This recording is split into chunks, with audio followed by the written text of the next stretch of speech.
Hey guys, it's Esteban again with Incognitistic. I just wanted to talk about what people call special interests. And of course, this is a big topic amongst autistic people, but also falls in the spectrum of ADHD. And a lot of this has to do with hyperfocusing, which is why I don't like to call them special interests. I like to call them hyper interests. I know that throughout my life, I have had these hyper interests that I would completely immerse myself in and not stop, eat, drink, or go to the bathroom even um, because I was immersed in the world of whatever interest it was. And stereotypically, I remember that one of my first special interests was figuring out how things work, dismantling things, looking into toys, taking them apart, getting in trouble for taking apart stereo stuff. And then another special interest that came upon me, or hyper interest, was railroads. I absolutely loved model railroads, and it was just a great passion. It still would be, except for other hyper interests not taking over.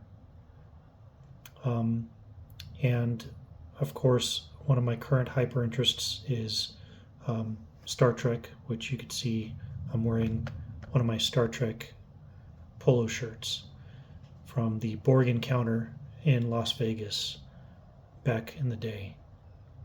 But the important thing about these hyper interests for me is that it gives me a sense of grounding and belonging to something that's greater than I am. It also steers me in a path that allows me to enjoy myself in the things that I do and gives my life a lot of meaning.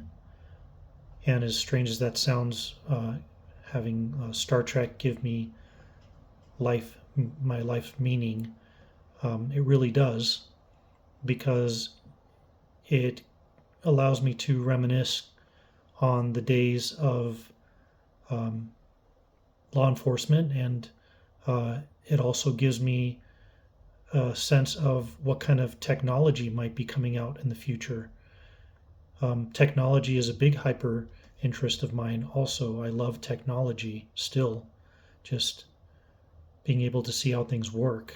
And with a person who is neurodivergent, whether they have ADHD or autism, these interests will often allow us to gain skills that we can use in the neurotypical world and allow us to live a better life.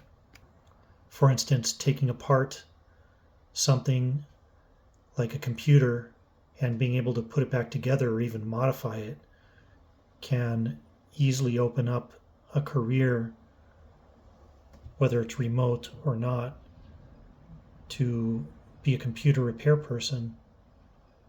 And those of us who are really good at being able to absorb coding material, we can go ahead and get a career in coding apps and programs.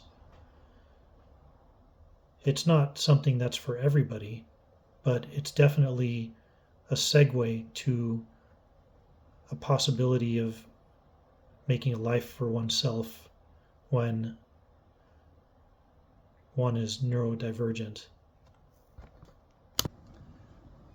One of my lifelong hyper interests has been the study of how people act and how they function in society, their culture, their religion, what makes a person do something differently than somebody else.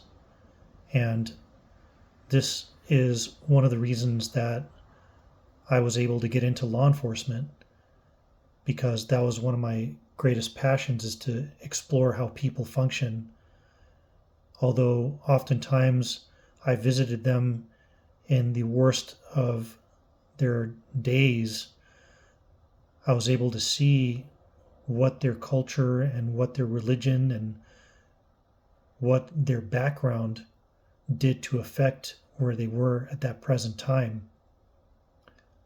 I also really enjoyed being able to help out and solve puzzles, which is still another one of my hyper interests, is puzzle solving.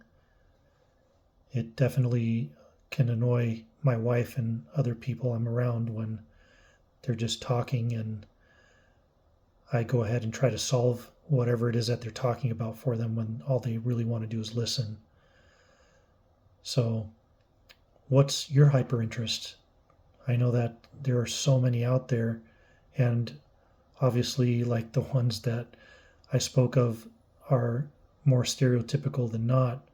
I know that a lot of people have very different hyper focuses and hyper interests. Thanks for watching.